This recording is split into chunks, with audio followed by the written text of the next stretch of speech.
go.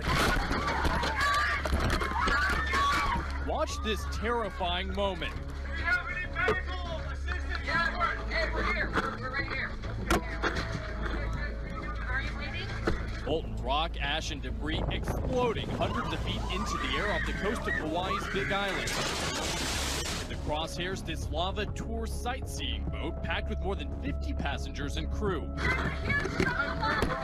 Passenger video capturing the chaotic scene when a lava bomb, a massive chunk of flaming rock shot out of the ocean. Kilauea has been erupting since May 3rd, destroying businesses, schools, and over 700 homes Severe in weather the process. in Branson, all part of the same system now threatening tornadoes tonight. 40 million Americans are on alert at this hour. This tornado reported just a short time ago in Middletown, Indiana, and it comes after a devastating outbreak in Iowa. 27 reported tornadoes, this one in Bondurant as we came on the air last night, crossing the road in a cloud of debris. And look inside the EF3 tornado that devastated downtown Marshalltown, 144-mile-an-hour wind. And just stunning damage from the EF3 in Pella, 144-mile-an-hour winds, shattering cars and building Tonight, parts. severe weather on the move. This apparent tornado touching down west of Louisville. Multiple homes damaged. The same system spawning dozens of reported twisters Thursday. Right over our house. And then there's a full-fledged tornado over there north. The National Weather Service issuing a tornado emergency in Marshalltown, Iowa. A twister tearing through downtown. Residents also racing for cover in nearby towns. Dozens of homes damaged in Bondurant. Is it coming this way? In Pella, hundreds celebrating a manufacturing company's anniversary when that EF3 twister tore through with 144-mile-per-hour winds. 7 people were hurt. And tonight, Marshalltown is a city on the mend. Rescue crews from across Europe are rushing in to help Greece as the country is plagued by the deadliest fires in over a decade.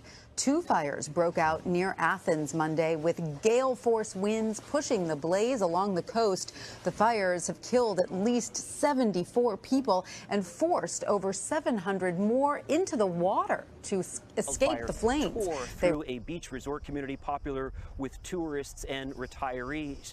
The Coast Guard and passing boats reported picking up around 700 people who had fled to beaches for safety. But tragically, the fire swept through too quickly for others to save themselves, and in some cases, families reportedly trapped behind a wall of fire and smoke. Rescue crews reported finding more than 20 people huddled together on a beach, and the Red Cross told local media that some had apparently been family members who were found hugging each other. I'm Miguel Almaguer, where the West is facing a triple threat: fires, floods, and heat. 42 million are suffering through dangerously hot temperatures. In Phoenix, a record 116. In Southern California, where the heat has already killed 6, the power grid is strained as cooling centers open. The record-breaking heat is also fueling ferocious fires. With flames threatening 3,500 structures just 2 miles from Yosemite, the park is shutting down tomorrow. Firefighters need rain, but not like this. Thunderstorms in Colorado washing away roads, triggering mudslides, dumping nearly 2 inches of rain in just 20 minutes. People just glad they got out of the water. Tonight across the West, no relief in sight as temperatures soar and fires roar. In the UK, formerly green fields have turned to beige as there has been no rain in some places for 54 consecutive days. The country, internationally famed for its rainfall and inconsistent summers, heated up to 33 degrees this week, and temperatures are predicted to rise. And in Sweden, the hottest summer for 260 years has seen over 25,000 hectares worth of wildfires burn across the country. That's including in the normally mild Arctic Circle. It's not just Europe that's in the grip of unusually high temperatures. Japan is experiencing a record-breaking heat wave, which officials say contributed to the death of 65 people last week. More than 30,000 people were admitted to hospitals suffering from A little further north in the city of Kumagaya, it is considerably hotter. The thermometer here hit 41.1 degrees on Monday, the highest ever recorded anywhere in Japan. An historic Maryland city is under state of emergency after powerful flash flooding devastated its downtown. Torrential rain sent water rushing into Ellicott City yesterday for the second time in less than 2 years. The water approached the second floor of buildings and swept away cars. First responders rescued dozens of people. One person is missing this morning. The flash flood came in with a roar Sunday, turning Main Street in Ellicott City, Maryland into a raging river. The fast-moving water quickly swept away cars and carried debris down the usually busy Main Street. As the flooding began Sunday, police had a stern warning for those trying to drive through the high water. The whole lower level is underwater. In some buildings, the floodwaters rose past the first floor, leaving people scrambling for higher ground. I actually know a lot of people that work down here, and a lot of them were trapped on like the second and third story floors because they couldn't get out. They say this is a once every 1,000-year flood, and we had 2 of them in 2 years. Ellicott City is still reeling from a catastrophic 2016 flood that killed 2 people, decimated Main Street, and cost around $20 million in damage. I don't think I'm, without exaggeration, saying that this is worse than July 30th of 2016. Now, less than 2 years later, the scene here is eerily similar to July of 2016. I can just tell you my heart is broken. Thinking about what the people had gone through here, they rebuilt, and now they're faced with the same daunting task again. Good evening, I'm Jeff Glore, and we're going to begin here with the waves of rain drenching neighborhoods from the Carolinas to New England.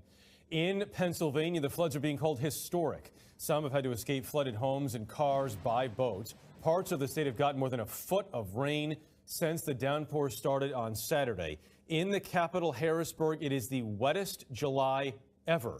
The surrounding county has been soaked with 78 billion gallons of water. In Maryland, some of the crest gates on the Conowingo Dam were open to alleviate water levels following downpours there. And the heavy rains are bringing damage and frustration. A sinkhole opened up overnight next to Priscilla Stoner's home in Palmyra, Pennsylvania. It's very concerning. I mean, we're in a neighborhood where it's just happening and you just never know when you're going to wake up and have this in your backyard. If it collapsed that easily overnight, who knows what it could have done during the day. A sinkhole swallows a car in Colorado, and it's caught on camera. The car disappeared into a giant sinkhole Tuesday night.